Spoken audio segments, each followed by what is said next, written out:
Under 20 সাফ হয়েছিল 2023 সেখানেও বাংলাদেশ চ্যাম্পিয়ন এবং সেটা বাংলাদেশই হয়েছিল। সেখানে ছিল final 2 team, top team final খেলবে এবং সেখান থেকে যে জিতবে সে চ্যাম্পিয়ন। এবারের টুর্নামেন্টটা একটু ডিফারেন্ট, এবার হবে রাউন্ড রবিন লিগ। এই রাউন্ড রবিন লিগে মানে হাইয়েস্ট পয়েন্ট যারা পাবে অর্থাৎ highest point will be crowned champion round robin league.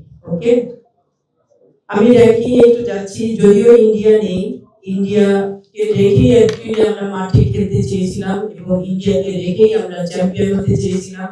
আমরা মাঠে নামবো, কম্পিটিটিভ ম্যাচ খেলবো এবং চ্যাম্পিয়ন হওয়ার জন্য মাঠে নামবো।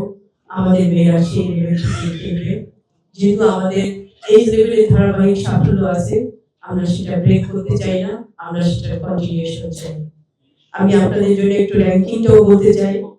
ইন্ডিয়া যদিও নেই, ইন্ডিয়া আমি সাউথ এশিয়ার র্যাঙ্কিং গুলো বলি। সাউথ এশিয়ার দেশগুলো, ইন্ডিয়া 70, নেপাল 100, বাংলাদেশ 128, শ্রীলঙ্কা 159 আর ভুটান 171।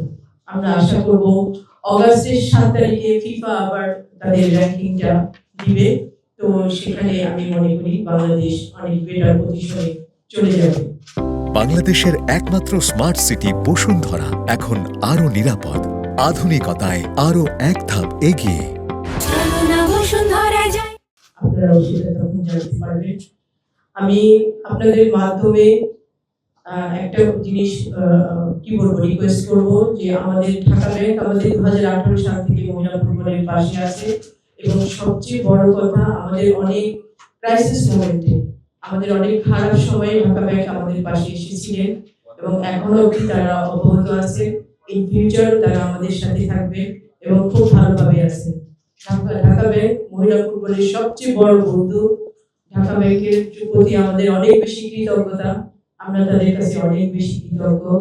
ধন্যবাদ জানাচ্ছি আপনাদের মাধ্যমে তাদেরকে এবং আপনাদের কাছে একটা রিকোয়েস্ট থাকবে, আপনারা যখন ইলেকট্রনিক মিডিয়া, প্রিন্ট মিডিয়া যেখানেই আপনারা নিউজটা করবেন, আপনাদের অনুরোধ থাকবে আপনারা ঢাকা ব্যাংকের লোগোটা ইউজ করবেন।